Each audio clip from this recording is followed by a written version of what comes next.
So, ladies and gentlemen, boys and girls, you wonderful Outdoor Tribe people, I want to introduce you to somebody who I've often referred to as my Oregon friend. More will become apparent as to why that's the case in a little while. But needless to say, Nick doesn't live in Oregon and I don't live in Oregon, and yet he is my Oregon friend. So I want to introduce you all to my Oregon friend, Mr. Nick Cunliffe.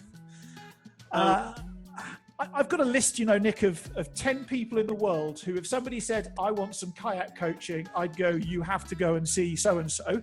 And you happen to be one of those people. Which... Say again? Very generous of you, Rob. I appreciate it. Thank you. No worries. It's true. And when are you going to come and join us in Wales then for some adventures? I tell you what, mate, as soon as this plane thing ban gets lifted and I can buy a ticket and go and get on a plane, I've got coming to Europe and coming to see you high on my list.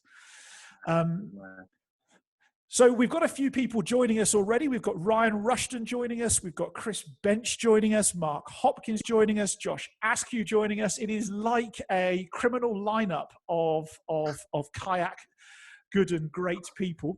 And guys, if any of you want to ask Nick a question, you can do at the end of this little chat that we're going to have.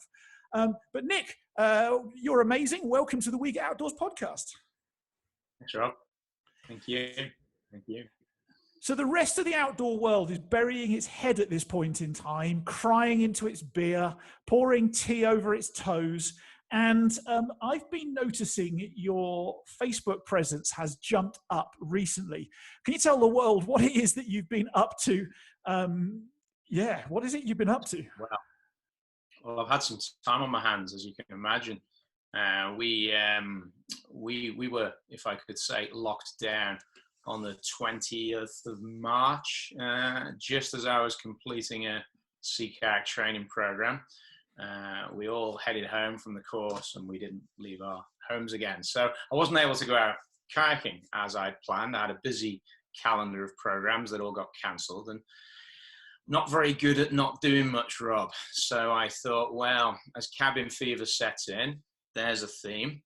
I'll keep myself occupied around the house and around the garden, coming up with some productive activity. So I decided to film myself and I made a little outdoor training gym out of my sea kayaking equipment.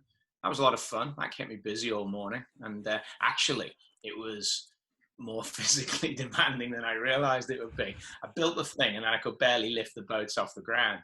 So I wasn't really hamming it up for that video. I've been doing some yoga, which I'm terrible at. I made a little video of my yoga attempts. I've been putting together a paddling technique machine to keep me occupied, and it's become a thing actually, Rob. I like to imagine that I've got a following of about 5 people who all insist that I film something new each couple of days. So it's become an albatross around my neck now. I'm not allowed to stop. And I can barely sleep at night trying to think about the next ridiculous video that I'm going to make. So watch this space. Got one in the works at the moment. Do you find it that when somebody says, Nick, you've got to come up with a great idea for a little video to do, your brain goes empty? And yet when, like, at 3 o'clock in the morning, when you're desperate to sleep, suddenly the best ideas arrive? Yeah. That's very much the case. That's very much the case. I'm a bit nocturnal like that.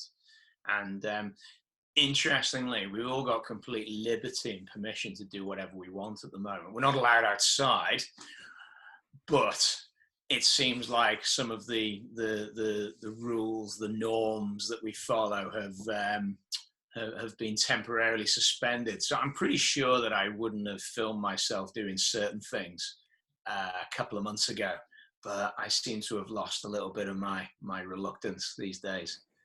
And my Facebook engagement has gone through the roof. My friends cannot believe it. I think it's awesome. And it's interesting, Nick, that every time I work with you, we start off this work thing where there's a version of Nick. And the version I see on Facebook seems to appear in person with groups after a little while. Well, Yeah. how does that happen? Well, I'm a naturally anxious person, Rob, and I don't ever want to set off on the wrong foot with the group. So I try to be as professional as I can be, knowing that it's all just going to slip away towards the end of the course. So I try and start well, and then I've got wiggle room, haven't I? And I think that working with you in the past has it's been mutually supportive, but I've noticed that on one or two occasions we've both started to go down that road at the same time. We've looked at each other and said, I think only one of us can do that today. So it's been wonderful to share those moments with you, Rob. I'm thinking now of one or two memories from Oregon, but let's leave that for now, shall we? Let's leave that for now. Well, I do have a question around the pub quiz later for you, so I'm sure we can talk about that. Well, actually, I mean, as we're there with the pub quiz, I've mentioned it. I've thrown the bone. Can you tell people about the pub quiz that you originated and now has been stolen by many, many different symposiums and conferences all around the world? Yeah. I mean, everyone loves a pub quiz, don't they?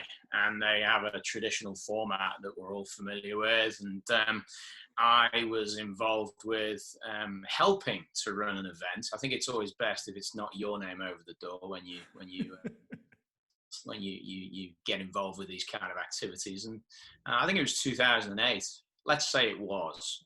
And I was on the island of Anglesey, where I am now, helping a friend of mine, good friend of mine, Mark, to run a sea kayaking event. And he asked me to, with my buddy Matt, to put together an evening of activity and entertainment. And we said to ourselves, well, let's do a pub quiz, but they can be a bit boring. So let's put a little twist on it, a little slant. And we came up with a variety of slightly offbeat games and exercises, which culminated, I think the highlight of the evening was Kate and Justine wrestling over Mark's thermal underwear while blindfolded, trying to identify the object that they were picking up with their teeth. We thought we might have crossed the line at that point. But little prepared me, to be honest, Rob, for the first year that I did make it to Oregon, where I met you for the first time.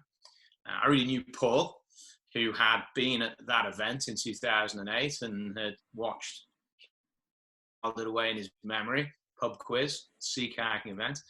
And I discovered that you and Paul were preparing your own version. And I also realized that I was going to be a team member. You'd rather develop the idea, I have to say.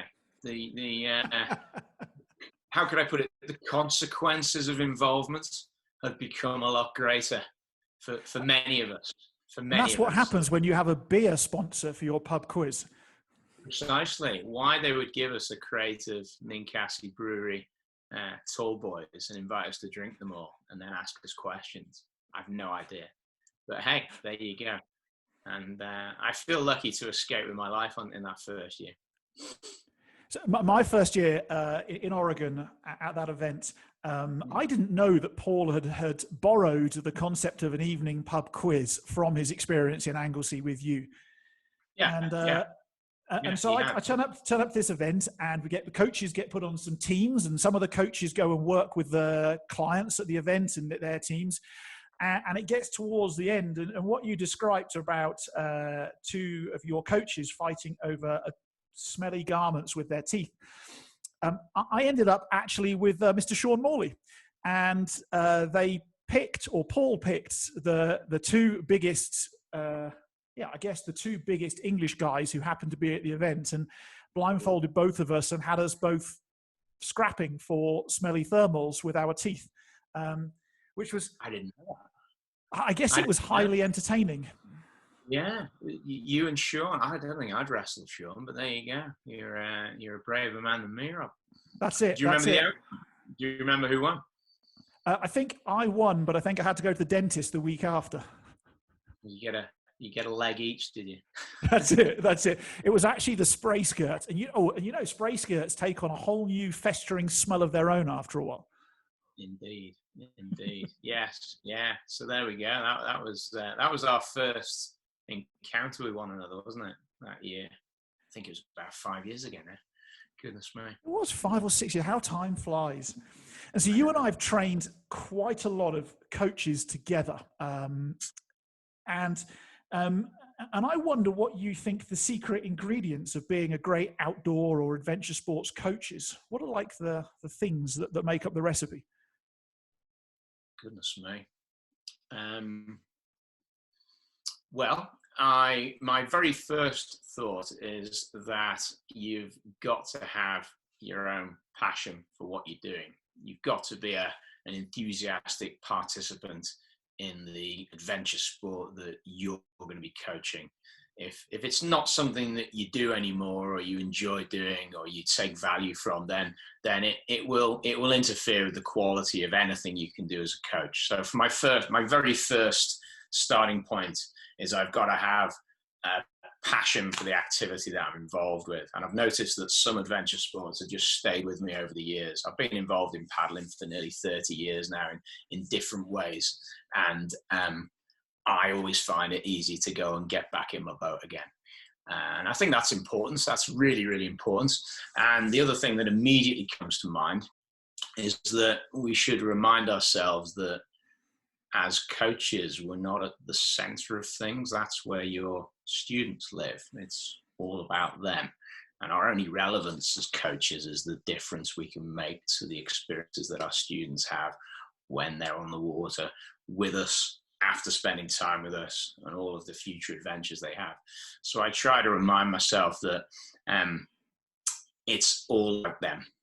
And if I put those two together, then we're off to a reasonably good start, I think.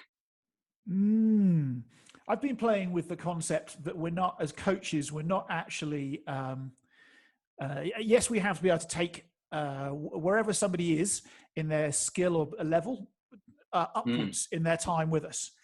But I've been wondering whether we're as much in the entertainment industry as we are in the sports industry.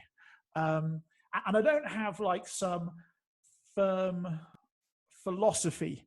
Well, I suppose I have like an outline of a philosophy about why do I want to go back and hang out with a particular person again, and then do it again, and then do it again. And yeah, sure, they love what I love, cool, passion. But, you know, learning to get better at something is quite hard. And if somebody can entertain me as I'm struggling, actually the struggle doesn't feel quite as sucky. But if it's just dull and boring and do it like this, I just get bored very, very quickly, and I don't progress very quickly. Absolutely. Yeah. I'm reminded of my first day in a kayak. I often think of it because I learned to paddle here in the waters just down the road from where I live now. So I often walk past the bridge where I took my first paddle strokes. And after a day of the activity, I thought that paddling was a pretty dull affair, and I wasn't really getting a lot of excitement out of it. I think the experience of paddling into the wind with the water splashing my face as I gradually made my way back towards the slipway wasn't really what I'd come for. But then the next day we were taken to a place with some flowing water, and we had the challenge of crossing from one side to the other. And by the end of the day, or even during the middle of the day, I realized that whatever else was happening, I wasn't bored anymore. And I was getting very occupied with the excitement and the frustration of trying to get better. And the environment in which I found myself suddenly helped me to find the enthusiasm for the sport. I was also lucky to have a very enthusiastic coach that week, and that really made a difference. So it resonates with me based on my very first days in a boat. Yeah. So I think that we're just entertainers. I think that's the job. And if I look at your videos on Facebook you've been doing, like there's lots of cool stuff there, but actually you do it with a nice tongue-in-cheek humor. Well, and we can particularly feel this at this time with the issues that face us all in the world right now. As wonderful as it is, and as important as our adventure sports can be, they are, after all, fun, enjoyable activities that are discretionary. We choose to do them. They can have great meaning to us, but we perhaps shouldn't invest too much importance in them. And remembering that we're doing it to have a good time is what it's all about. So I think I try to have fun with my clients and my students on the water, and everything should flow from that point. If people are having a good time, we've got the beginnings of a good learning environment. I've got this little philosophy that if I can get a 55-year-old to behave like a 5-year-old, that I'm pretty close to helping them really succeed. When they get to that place where they become playful in their learning, just like my little daughter who's 3.5. She's very playful with how she learns, very curious, very try this, try that. And if I can get somebody to that point in time of playfulness, that actually their learning journey will be much more pleasurable and we'll have a hoot for the day as well. Sure. Yeah. There you go. So we're going to paddle like 5-year-olds. I'm going to take that idea when they finally let us back on the water again. Kindergarten kayaking. There you go. We're on it. Can you imagine what the car parks in Anglesey are going to look like, full of roof racks of boats, the moment they say, hey, you can all go kayaking again? Well, yes. When the car park closed signs are removed and we can finally get afloat again. I look forward to that moment. Yeah. Where are you going to go to? Where's your top destination that you want to go and hang out? Oh, it's an easy choice. I always end up gravitating, for sea kayaking at least, I end up gravitating back to Penryn on the west coast, because you get such great conditions there. It doesn't even need to be windy. You get some waves forming every day. So it's an easy choice to go and play in the tide race again, I think. That'll be one of my first visits. Yeah. So some park and play sea kayaking. Oh yeah. Just 2 kilometers from the car park. Little 20-minute warm-up paddle with the tide gently taking you down to the corner, and then suddenly, boom, it all kicks off as you get to the headland, and there's water gushing between the rocks and waves setting up. And hopefully, there'll be a little bit of wind against the waves to steepen them up a bit when they finally let us get back out there. Yeah, it's a great spot. So how do you make that decision? Having seen the view from your front window, when you wake up on that Tuesday morning, no clients today, no work today, Kelly's not working, how do you make the decision about what to do? Because within 20 minutes of where you are now, you could be climbing, biking, running, hiking, kayaking, anything. Yeah, that's a good question. And you've spent a lot of time in Wales, Rob, and you've got lots of friends from this part of the world. You've probably noticed, and you'll remember from your time here, that it's in our interest to be into a variety of different adventure sports, because it's never perfect for one activity throughout the entire year. And even from day to day and week to week, we can get the rain coming and the rivers fill up. We can get some wind arriving and the tide races get good. And there might even be some really good surf further down the coast.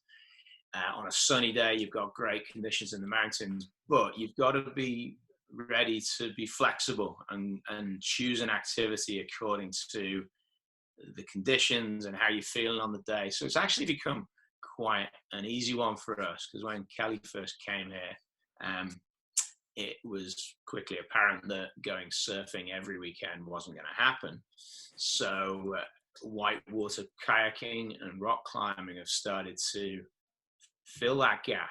In fact, the weekend before we all had to go indoors, Kelly had her first successful run down the Ogwen, a river you know very well. Mm-hmm. And it all went very well. It was a good level as well. It was a good level through Fisherman's Gorge. She made all her moves, and even I pulled into an eddy and she ran a little bit of it as lead, and it all went beautifully. So we get those moments, we get those opportunities. And I think we usually talk about it the evening before, take a look at the forecast, think about the conditions, and then we're either packing a backpack or putting the boats on the roof of the van. Yeah, It's great. Wales never fails, as they say. Wales never fails. I've never heard that before, but I need to write it down. That is genius. That one. Yeah. It's a freebie, is it? It's all yours. It was never mine. The check's in the post. It's interesting you mentioned that multi-sport approach. So for a long time, if you'd asked me what I did in the outdoors, I was a whitewater kayaker, right? That's what I did. And I remember countless trips around the UK trying to find water and failing. So you go and put your whitewater boat on the roof of your car and you drive for, I don't want to know, I think how many hours, and then there's never any water. Exactly. And suddenly when I got into, when I let myself go back to where I started from, so I started doing a lot of everything and then went kayaking. Actually, my whitewater kayaking got better because I went sea kayaking. It got better because I went mountaineering. It got better because of, like, it all links together. And I think it's a really important part. When I'm working with sea kayakers often, a lot of sea kayakers get quite purist about sea kayaking. And I'm not bashing sea kayakers. And they look at me strange when they say, what should I do to improve? I'm like, let's go whitewater kayaking. Oh, I don't like that. But it really is the way forwards, I think. Yeah, I think we have a lot of UK sea kayakers that for them, that's their passion. It's what they do. But actually, there's quite a decent chunk of that population who enjoy all the paddle sport activities. Quite a lot of clients I meet do a bit of whitewater paddling. And there seems to be a reasonable crossover in the UK between disciplines. It's always struck me as curious that we're all so into whitewater paddling, because you know how fickle it is here in the UK. We don't get the snow melt so much. We have to go out when it's cold and raining, but everybody loves it. So yeah, I get quite a few sea paddlers that do bounce down rivers when they get the chance. It's super cool. I love taking kayakers canoeing as well, because you can go and paddle some quite easy water, but you can't, what's the word? You can't out-muscle a canoe. Like, you can't roll it. It sinks very easily. Actually, just like your picture on Facebook the other day in that stopper at Mile End Mill. Yeah, that's a pretty good indication of my level. Yeah. Yeah. For everybody, go and check out Nick's... That's it. Go check out Nick's Facebook profile. I'm sure he'll accept a friend request. He could do with a few more. Yeah. And he's paddling a canoe, but making it look like a submarine. Yeah. What is it you wish, Nick, that people would focus on more to get better at their outdoor sports? Do you have anything in particular? Ooh, that's very interesting. I think that one of the more useful things I can do as a coach is to not only organize practice for people on the water so that it's stimulating and rewarding and helps them to make the progress that they're seeking to make, but also for them to be actively involved in that process. So rather than me taking sole responsibility for creating specific activity, I get my clients and my students involved in that, and I invite them to work with me to choose how we're going to do the things that are going to make them better.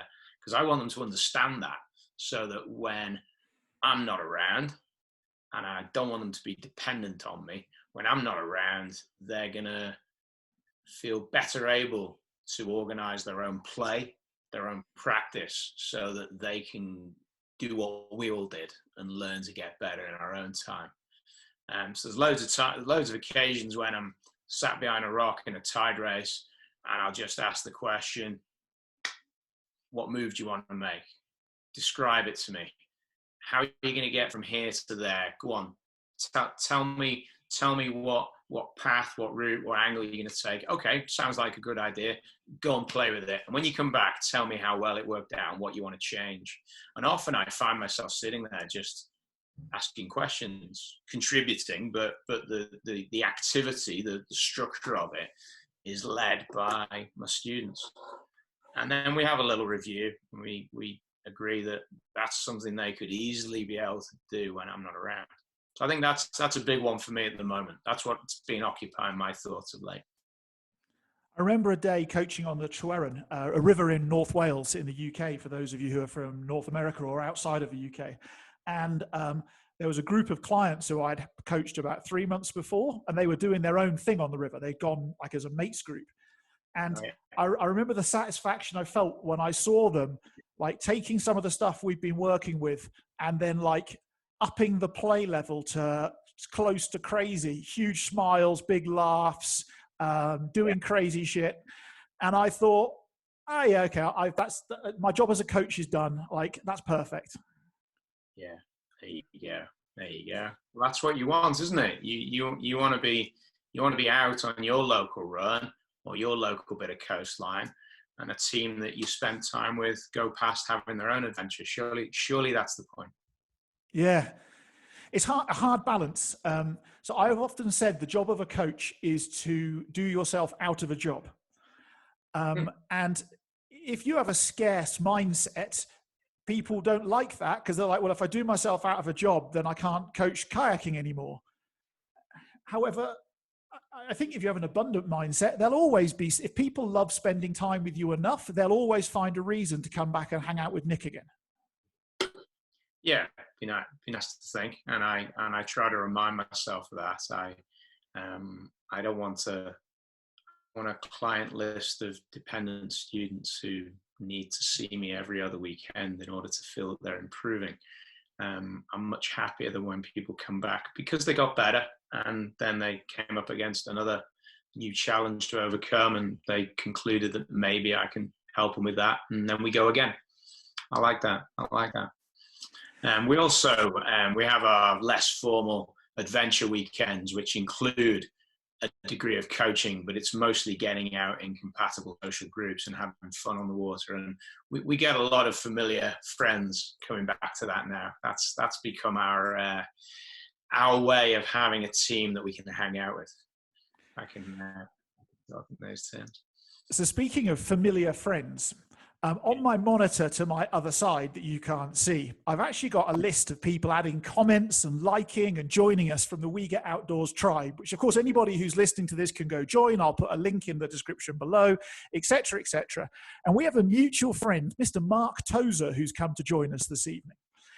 And Mark says, your eyebrows look very groomed, Nick. Never noticed that before. Oh, and I'm sure Mark's looking good as well. I'm sure he's looking good as well. Well, I invested a lot of time in my personal appearance before turning on the computer this afternoon, Rob. Yeah, of course. Thanks, Mark. Appreciate it. Groomed eyebrows. There we go. Groomed eyebrows. I'm not too sure what it's a sign of, but when your eyebrows are longer than the hair on your head, we know we're aging in a particular direction. Yeah, I've had a lot of years to get used to that, Rob. So you've been all over the place on all sorts of cool things, cool trips, cool expeditions. You've done all sorts of adventure sports things. But when was that moment that you realized your world had changed when you were doing one of your trips? My world had changed. Goodness me. What a remarkably open question, Rob. Which way to go with that? Which way to go? I'm thinking of a sea kayaking trip that I did when I paddled out into a wild corner of Southeast Alaska. There were only two of us, and we filled our boats with 3 weeks worth of food, and we headed towards the outer islands, and immediately ran into some bad weather, which we had to sit out, and we found ourselves on the west coast of a place called Chichagof Island, and I found myself with time to reflect on my surroundings and to be in awe of the environment in which I found myself, these densely forested mountainous islands and teeming with wildlife and marine mammals swimming past. And it really gave me a sense of a departure from my familiar surroundings. I was kayaking, which I was familiar with, but I wasn't on Anglesey anymore. I was in a very different world. And that changed my approach to sea kayaking trips in a way. I became really eager to experience places like that more and more. And I became a little less interested in how many miles I could paddle around a European island, for example. So yeah, for a number of years, I was very lucky to go back to places like the Pacific Northwest on numerous occasions, especially in Alaskan waters, and do that kind of paddling. So there's an example of a place that changed my world. Yes. Changed your world. Yeah. I agree with you. Like when I was, I remember going around when I was paddling up and around Scotland, and we were on this, like, get the best weather window, put your foot down, go as fast as possible, use the weather window, because in the next 48 hours to 72 hours it's going to get really crappy for 2 days and you're not going to want to go paddling. And my biggest regret is what I call my Scottish race, which is pretty much sprinting around Scotland, and suddenly you become like, yes, check, like we're going around the UK, yes, check, like that's done. Do you know what I mean? But you miss like the islands near Ullapool. Like we bounced, I can't remember what they're called, but what are they called up there? Summer Isle. Summer Isle, that's it. So we bounced headland from headland across that bay that the Summer Isles are in. We had porpoise with us. It was really nice, beautiful sunset, etc., etc. And then I got back to Oxford, and about 2 months later, somebody was showing me their pictures of their time in the Summer Isles. And I'm like, well, I've been, but they're like, oh, and it's so pretty up there, isn't it? And this, that, and the other. And did you stay on this beach? And did you do that? And I'm like, no, I went past the Summer Isles in 2.5 hours, done. Yeah. And it's like a big regret of mine to trading miles for enjoyment or something. It is a compromise, isn't it? And I don't think I've ever been a very good expedition paddler. Well, I know I haven't, because I like paddling trips where I get to poke my nose into places and explore and go around the back of an island and see what's on the other side, and maybe hang around somewhere and watch the conditions change. And I think I'm much happier when I'm doing that, or at least that's been my long-standing excuse for never going around anything significant. It's really hard work to go around something significant. Like, you actually have to try hard. Well, you paddled all the way around the UK, didn't you, Rob? And I think that took you a chunk of your summer. Yeah, it did take a very long time, but I've developed the philosophy recently that I'd like to paddle along a route that's as short as possible, but use every inch of what it is that you can go out and play with, which I guess some people might call park and play sea kayaking, but I don't think it has to be. But I mean, how close can you get up to those cliffs? What are in those caves? The idea of sitting 500 meters offshore and just trudging along, going, I wonder what's over there, I don't enjoy it anymore. See, we do quite a lot of that at home here in the UK, of course, don't we? And my experience of sea kayaking was mostly paddling the shortest distance I could to get to somewhere exciting. And when I first met you in Oregon, I realized what a wonderfully compatible place it was for someone with my paddling interests. Because although I had to get used to this long period Pacific swell, I discovered that the community of paddlers out there weren't so much into doing endless journeys, but they like to get out to the headland or get out through the surf break and go and play. And I thought I could hang around with these people. This is a lot of fun. And we have loads and loads of fun, and then it's a short paddle back to the beers. I really woke up to that when I got out to the Pacific Northwest. Yeah. It's got to be the way forwards. I think it's maybe even the art of one of the arts of coaching. I think we should write a book. That would be exciting, wouldn't it? But like maximizing the enjoyment of what you've got around you, as opposed to having to find something bigger and scarier the whole time. Like the art of turning something small into big and scary would be a super cool thing to focus on. Yeah. It sounds like a good plan, and kind of relevant these days because our horizons have shrunk back so much, and even when we're more able to get out into the outdoors again, we're probably not going to travel very far from home for quite a long time. And I'm reminded of how wonderful my local environment is here in North Wales. There's so many adventures to have that are maybe 30 minutes from the door, that I'm reviewing what used to motivate me, which was getting to other corners of the world. I'll go and do that again one day, but right now I'm going to focus on what I can do from the house. It requires a bit of creativity, I think, but I'm enjoying that. Got all kinds of plans.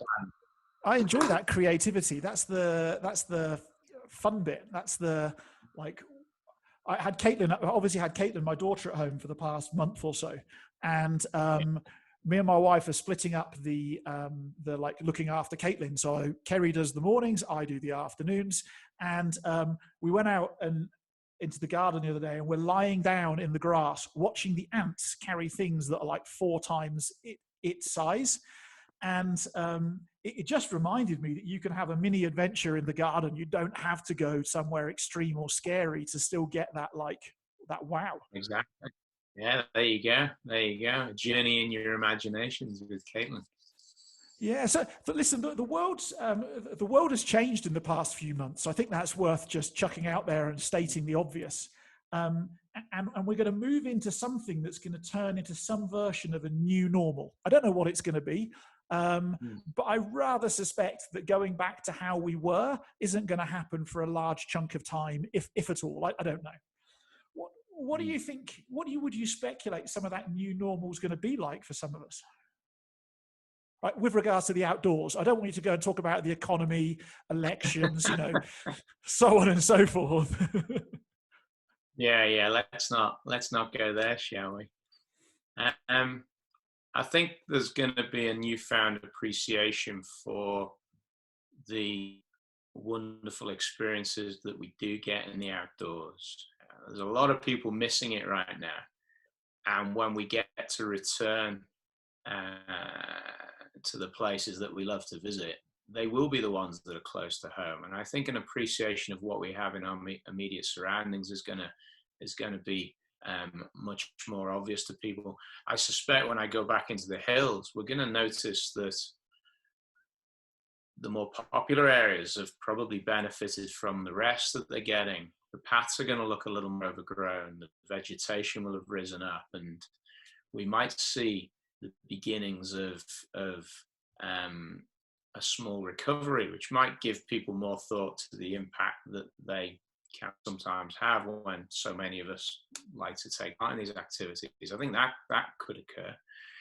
And I think more people will be very interested in engaging in these adventure sports, even if simply leaving the tarmac behind and going for a hike up the nearest hill. I think a lot of people are giving thought to that, because when you're not allowed to do something, it turns your attention to it. And I've noticed within my family, my nephews and their partners are hiking around the place with their young families because there's nothing else to do. And they're finding corners of the towns they live in that they'd never visited before. I even walked to see my mother, which was only a few miles from one town to the next, but they would never have done that in the past. They'd have jumped in their vehicles and driven. And talking to them about it on the phone, I realized that they took a lot of value from that. So I think some patterns of behavior might change as a result of these experiences that we're having. And that could lead, in a good way, more people into stimulating outdoor adventures. Yeah. I think that I've been thinking about this afternoon. I'm trying to come up with a manifesto or something for the We Get Outdoors tribe. So I don't quite know what to call it. And like, part of it's around, why are we spending all of this time and money not making any money doing something that's taking a huge amount of time and money to build? And I'm a firm believer that people will look after something that they love. But if they don't love it, they'll just abuse it because you don't understand its relevance or its I don't know, benefits maybe. I don't know quite what the words are. And I'm kind of hoping that if we can get more people through the We Get Outdoors movement, but also at the end of this, when you say people get out and start enjoying more, that actually if they can develop a love for the outdoors, they might think twice about throwing the Coke can out of the car window or something. Well, that's true. Yes, I think so. Yeah, and I think a recognition of the, I suppose you're alluding to the potential impact that we can have, which we might be more mindful of when we get to leave the tarmac behind again. Yeah, I Mm. think so. I think so. And you mentioned a huge investment in something that might not so obviously create a concrete, tangible reward. Well, there's other ways of measuring it, aren't there? Mm. And if you create something that unites people in a desire and a passion for an activity, well, that doesn't feature on a balance sheet, but it's probably more important than the financial bottom line. Bringing people together, Rob. Well, it's super cool. It's when you get those messages and somebody says thank you, or I really enjoyed this, or whatever. Like, you can't measure that stuff, really. I mean, you can, but you can't measure the feeling behind it. But it's definitely the reason why we all go about doing this thing. I mean, if we wanted to be multimillionaires, we probably wouldn't be working in the outdoors. No, I think we can all agree that. Yeah. At least in my experience, Rob. There we go. So, other than people watching your Kayak Essentials, and by the way, if you haven't checked out Nick's Kayak Essentials Facebook page yet, go join Nick's Kayak Essentials Facebook page or check out his YouTube channel. What is it that you think people can be doing in this lockdown time to actually get better at their chosen passion in the outdoors? Like, do it without doing it almost, or I don't know. Okay. Okay, so two things spring to mind. And one, yeah, all right, let's go there. Get out and go for a walk. And if that isn't taxing enough, get out and go for a little jog. And if you're feeling more ambitious than that, get out and go for a run. Move the body, keep moving the body. However we do it, engage in movement, because our body's ability to balance, to coordinate, to get into new positions, whether we're kayakers or climbers, whether we go hiking in the hills or we go swimming, if we settle into a sedentary activity, it's into a sedentary lifestyle, it's going to be much harder to go back to the activities that we love. And it's all too easy to imagine, well, I can't go kayaking now, so I'll just have to wait until I can again. And I've been, because I get my little window of exercise each day, I try to use it. Even if I go for a little hike around the town, I'm being active, and that's one of the best things I can do right now. So the second thing that occurs to me is that it's pretty well established that if we visualize the activity that we love to do, it helps to reduce the amount of skill fade that we get. And that's great news, because it means we can also watch videos of the stuff that we're missing right now. If you're into climbing and you watch, there's endless hours on YouTube of all the bouldering and lead climbing finals, World Cup series around the world. That will actually help retain skill a little bit. So we get to watch paddling movies as well, stuff like that. And then if you're into it, you can read around visualization skills, and you can put yourself in the moments and start to again, reduce the skill fade. You might even sit in your kayak on the grass and picture yourself making a few moves, just get into some body positions, and it's going to help. It's going to help. So there you go. That's what I'd say. Cool. Are you tempted to go and take part? Have you seen that, the World Garden Rolling Facebook group where people are doing lots of dry land rolling? Yeah, I was absolutely gutted, because I wanted to be the one that invented that. And Phil Hadley beat me to it, the legend that is Phil Hadley. My attention, someone linked, so I think someone tagged me, so I had to go and look at it. And there was Phil rolling around his garden. I think he did 10 rolls in 30 seconds or something. And I looked at it and I said, he's done it. He's done it. And then I thought, I want to get involved. But here's the thing, it's not going to work in the sea kayak. And Then I checked out my river boats, and I didn't have one as super low volume as Phil's. He more or less had a plastic squirt boat, and he was jumping from one side of the garden to the other. And I've got these big tubby creek boats for reasons that you'll understand, Rob. I've got a surf boat, but I haven't used it much, and I was in a bit of a panic about hitting the rocks, so I haven't done it yet. But I should, shouldn't I? Really, I should. Yeah. You should give it a go. Well, you could too. Yes. Yeah. I'll look again at my fleet of boats, try and find a suitable one. There's a girl I'm friends with on Facebook who's done the whole garden rolling thing, and she dug a hole in her back garden so she could roll into a space where her body would fit and then bring herself back up again. So it actually looks like she's really rolling.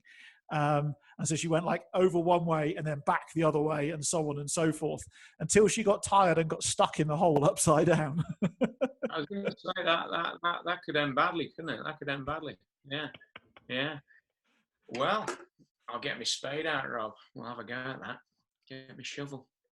Well, you've got to find some way of doing some exercise in this downtime. So I'm sure you need a water feature in the back garden. Dig a hole, fill it in. Sounds great. The other thing I think people could be thinking about is thinking about with optimistically, like, where am I going to go next and what am I going to do? Like we will get the opportunity at some point in time to get out and go and explore new places sometime. We don't know when. And, there's a group of us talking, a very small group of us talking about going down the Yukon next year for a canoe expedition. If you want to come, you're more than welcome, by the way. And do a bit of bushcraft stuff, catching fish, etc., etc. And I feel comfortable that, that would be 14 or 15 months away. It's quite a way away. I feel comfortable that's possible. And to start thinking about that now and working out, like to do some stuff, it requires cash. And so to start budgeting for that now and saving for that sort of stuff now, actually, you actually can get ahead of your own curve and really go and have those once in a lifetime adventures in the next 18 months by using this period of time. Well, for those people that are still able to work, it's pretty hard to spend money right now. If you back off the online shopping habit, then there's the chance to do a bit of saving, isn't there? So yeah. The Yukon, you say, 18 months time. Yeah. Like a great plan. Might have to be a bit less than 18 months, mightn't it? It'd be nice to be there in the summer, I think. Well, yeah, I think. Let's call it 15 months. There we go. Let's call it 15 months. I've no idea. I've no idea when we're supposed to be there. May, June time, I think. Hopefully there'll be less bugs, and it won't be freezing cold. There you go.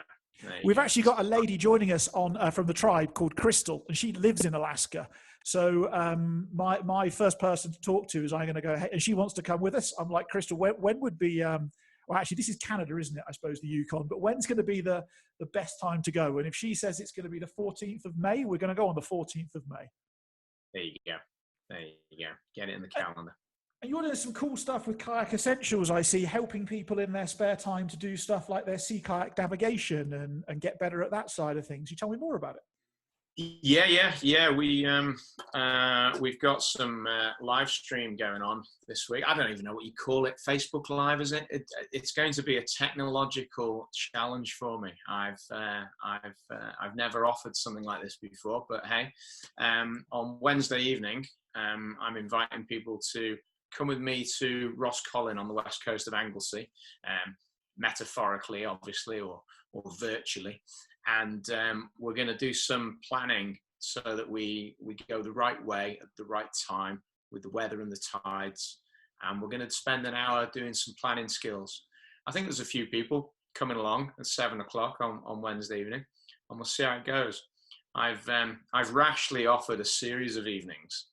And so I think I'm going to be quite busy on Thursday and Friday visiting the stacks and the skerries as well. It's my only chance to get anywhere near the west coast of Anglesey right now.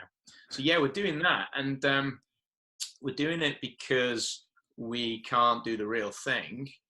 And because Matt and I are very keen to create some resources that people can access from afar, remotely, without having to join us on a course, to tap into the bits of skill and experience that we've gained over the years. And, you know, we were talking about this years ago. I remember driving through the Oregon countryside towards the coast with you, telling you I was going to do this.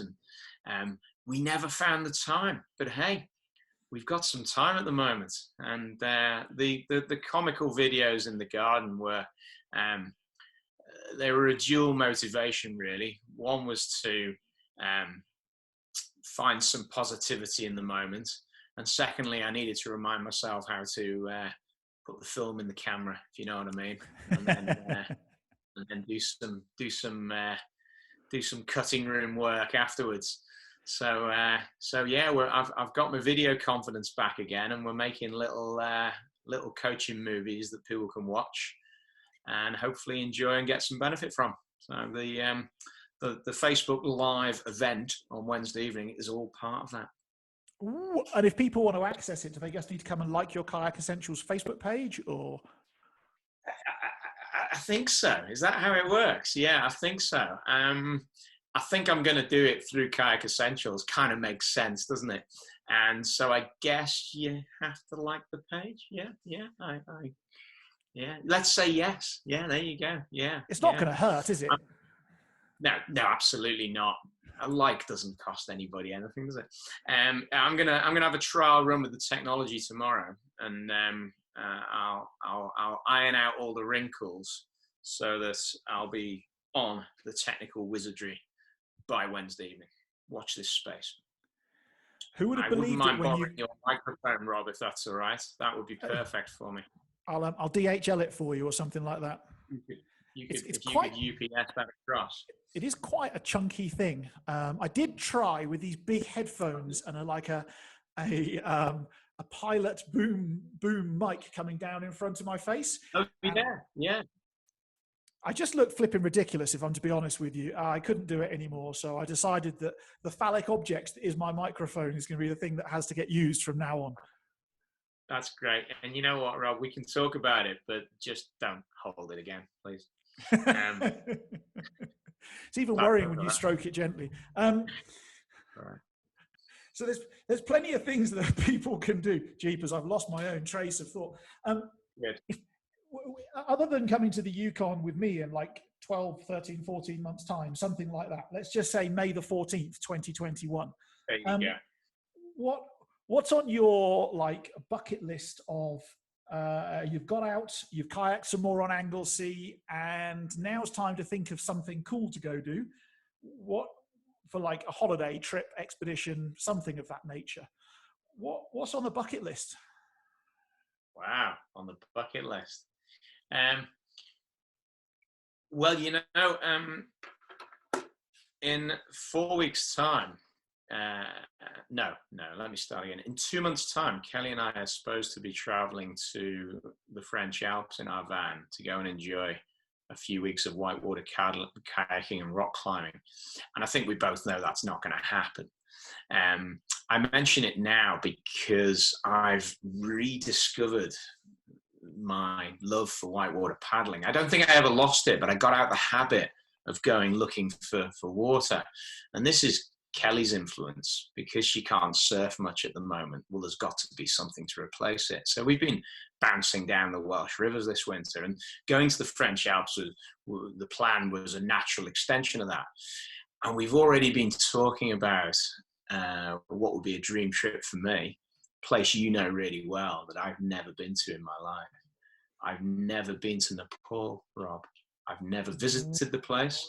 I've never flown to Kathmandu. I've never had the experience of traveling and spending time in Nepal, and I've certainly never paddled any of the rivers. So we have been talking about getting out there, and I think the Alps was a stepping stone towards that, you know. So we might have to put it off a year, but in a couple of years' time, I think you might see us heading out there. Let's call it if we're really lucky, it could be the late autumn of 2021, but probably more likely 2022. And that is a bit of a bucket trip for me, because I've never been to the Himalaya, I've never been to Nepal, and I would love to see that part of the world. There you go.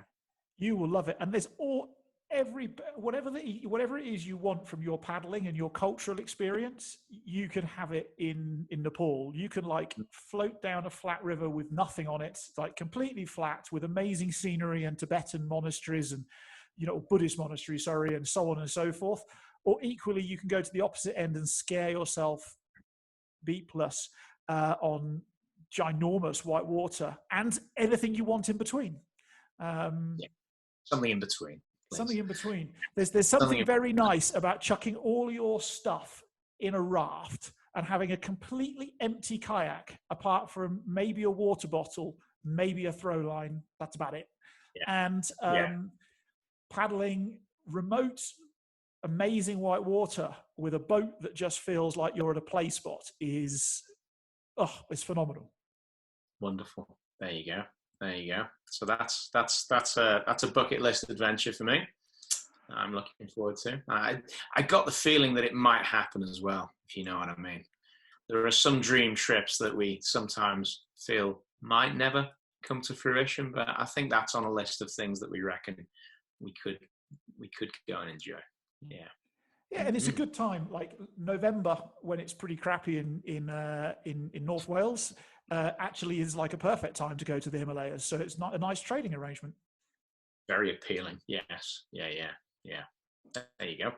Mm-hmm. Go do it. If I can help you and hook you up with anybody to help you out with make that possible. I will need lots of local knowledge and advice, because I have none of my own. That's all right. And I bet loads of your other mates in North Wales have spent loads of time in Nepal as well. So I don't doubt it. Yeah, I'll give Adam a ring and he can tell me all about it. So it'll be great. There you go. So we're coming towards the end of our time together, but I've got a couple of remaining questions. Right. And we are going to open the floor to some Q&A from the tribe members if they want to bother asking any questions. But if you were to write a book, what would you write it about and why? Are you serious? Yeah. I was writing a book.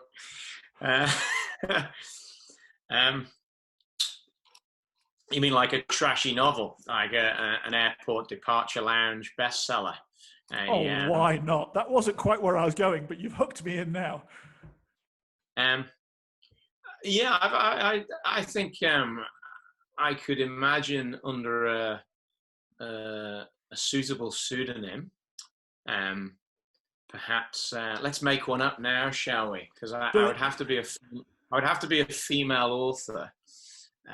So I think I call myself Nikki, and because I live in Wales, it'd have to be a good Welsh surname. So yeah, so my nom de plume is Nikki Jones. Nikki Jones.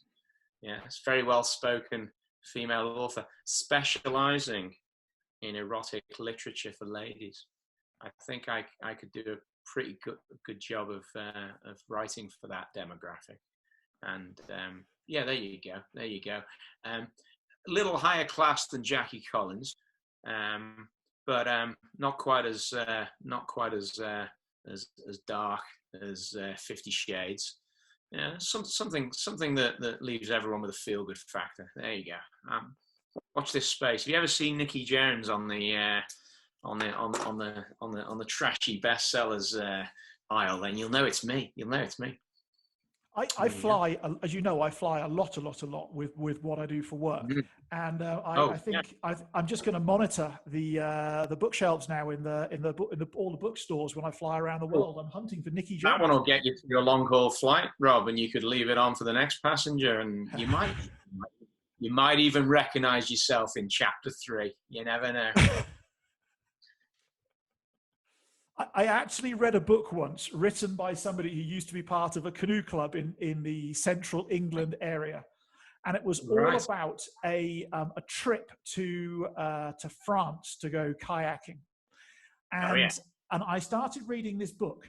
And as I got into the book, I'm like, this character might be called, I don't know, Bill.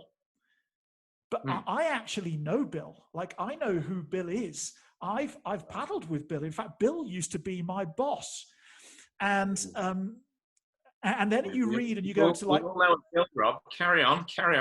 then you carry on reading a bit further, and you're like, and I know Jessica as well. I mean, I don't know her as Jessica, but I know of Jessica, and I know how all this works. And yeah, there was this one particular club had a sordid trip, shall we say, for several weeks to France, and somebody had actually created a novel about it and just changed some of the things that happened to make it maybe more appropriate and less suable, and then changed the names to protect people. Did they change all the names, do you think? I'm pretty sure they did. Okay, good. Yeah, but I can't say anything more than that, because if I say anything more than that, I'll have to mention the club and the people and so on and so forth, and then I could dig myself the world's largest hole. And unusually for me, I'll find a small degree of restraint until we stop pressing record, and then I'll tell you off air. just before we move on from this subject, because we will, of course, and we should, didn't involve any cowboy outfits, did it? No. Should no. it? All right. You might think that. I couldn't possibly comment. Anyway, yeah, I'm sure you got another question. So I want to hand over the mic to you for Nicky Jones's or Nick Cunliffe's. You got 60 seconds to 2 minutes to have a rant about anything you please to do with the world, life, the outdoors, kayaking, or just anything at all, as only Nick Cunliffe could. What's it going to be, Nick? We got to keep it clean, haven't we? Not really. Because if I get a little animated, some of my Anglo-Saxon adjectives might not be very well appreciated by everyone. I'd say a topical rant that I'm just about to go and experience, and I'll explain why. I've got 60 seconds. So I'm going to get on with this. I'm just about to go to a supermarket, Rob. Now, your supermarkets are very different to mine, but we're all unified by the same experience right now. The need to maintain social distancing, the crosses on the floor, the aisles with the one-way system, the queuing arrangements. My rant, my remaining 30 seconds is about people who have one job and they can't get it right. All we've got to do, people, is keep a 2 meter distance between each other, and it's all good. It's all good. And if we think, with all of the struggles and the challenges that we're going to face in this world when we come out of this pandemic, there's going to be so much challenge for people to embrace. We can't even stand on the cross. We can't even manage that. And do you know why I'm ranting about this? I'll tell you why I'm ranting about this. I'll tell you why. I am so frustrated, and I am frustrated with myself because I can't do it. I keep forgetting. I go the wrong way down the aisle. I stand next to people when I'm choosing my groceries. I even bumped into somebody in the checkout queue the other day. And I'm just so annoyed with myself, Rob. So there you go. That's my 60-second rant over with. So your own inability to stick to some pretty simple rules. Yeah. How can I embrace all of the challenges that we're going to face ahead of us if I can't even get that bit right? There's no hope for me, Rob. It's because they're not embracing reverse psychology for you. If they said, Nick, you have to you must, on all circumstances, stay as close to every other human being in the shop as possible for as long as possible, you'd be like, screw you, I'm going to do the opposite. I'm recalcitrant, Rob. That's subconsciously, I'm a rule breaker. That's all it is. But on this occasion, I seem to be taking people down with me. Just don't sneeze at the same time. That is the most important thing. Otherwise, you might end up being ejected from your North Wales shop. Precisely. So Nick, if people want to come and find you, meet you, spend time with you, enjoy your videos, where is it they can come check you out, find you, hang out with you? How do they make that possible for themselves? Well, you've very graciously mentioned the magic words Kayak Essentials on numerous occasions during the last hour. Along with my buddy Matt, we keep a website called Kayak Essentials. Genius. I know. The clue's in the title. And for a long time, it's been a place for us to offer courses and adventures. So we put dates up on the website. We put up an exciting description, and it usually involves bouncing around in some frothy water in Wales. And for the last 10 years together, we've been doing that. We also made some videos, and we continue to sell them. But our big exciting project at the moment is an online meeting place where we can upload and share resources and materials that we hope people will find useful for all kinds of different reasons, and for people to tell us what they want to see and what they want to hear, so we can get ourselves occupied with producing ever more resources. And that's a new one. It's a new project that's come out over the last few weeks as a result of all this enforced free time that we've got, and we're super excited about it at the moment. So in a moment, I'm going to continue editing some more video footage, Rob. Wow. When you first stepped into working in the outdoors, who would believe that technology would be something you'd have to learn so quickly? Well, precisely. Yeah, precisely. Exactly. I never realized all those years ago that I would have to be even remotely computer savvy. And if Mark's still watching, he's probably snorting now because he knows I can barely turn my laptop on. And here I am claiming to be some kind of IT wizard. Sorry about that, Mark. People often say to me, what's the hardest thing with what you do? And I'm like, it's not coaching coaches, it's not training leaders, it's not doing any of that stuff. It's plugging my MacBook into a data projector and making the frigging thing work when I need it to work, how I need it to work, is by far the hardest thing I ever do. Yes. Well, you remember the panicked message I sent you 10 minutes before we went online, saying, have I opened the right application, Rob? Can you see me? Is anybody out there?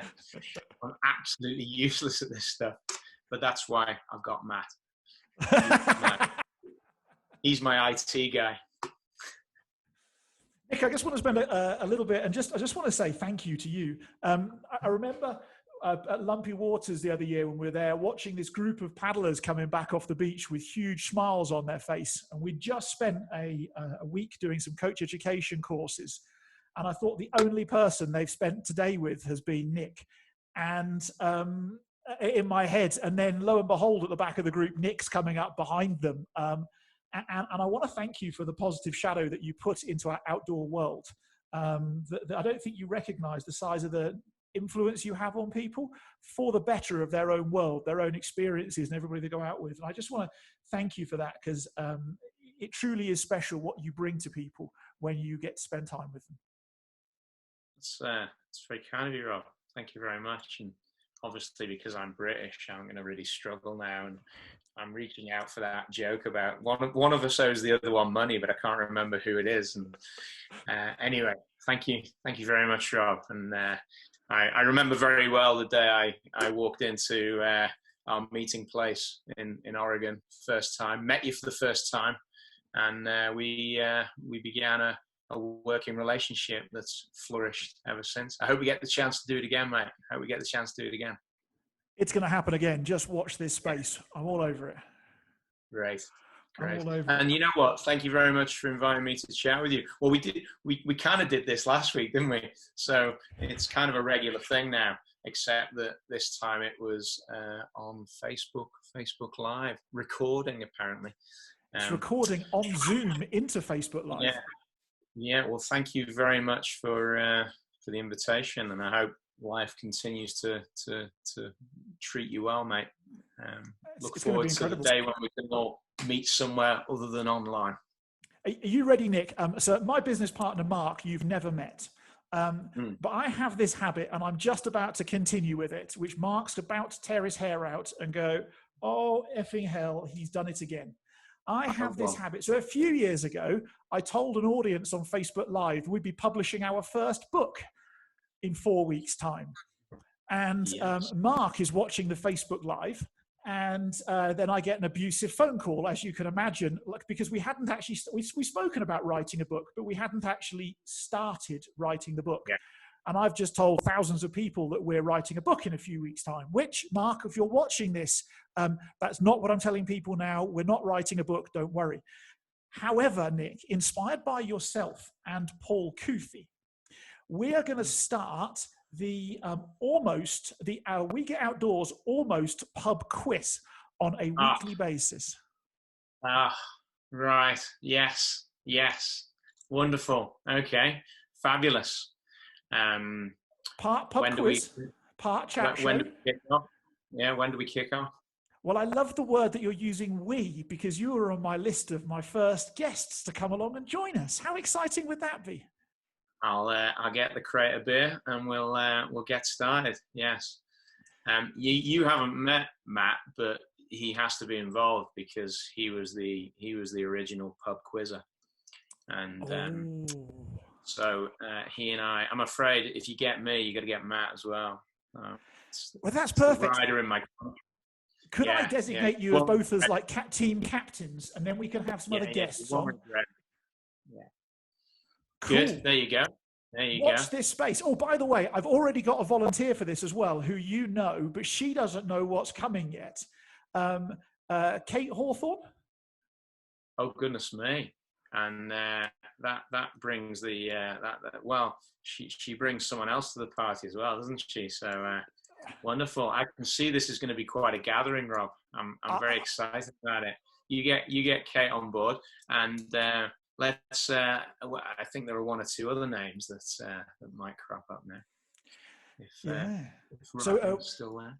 A chat show, pub quiz, something. I want to do it on a weekly basis and just go and chuck value into the tribe and go and let people have a laugh. And I think we could get people to take part as well, because they could answer questions and put it in the comments of the Facebook Live. And then we could track like how quickly people answer and have winners. All right. There you go. I love you. I'm loving your stream of consciousness, Rob. Just keep freestyling it, mate. That's it. We've got to keep going. And Mark is actually watching now, and he says, please get Rob to stop talking. I'll come up with some more ideas for you. Yeah, please do.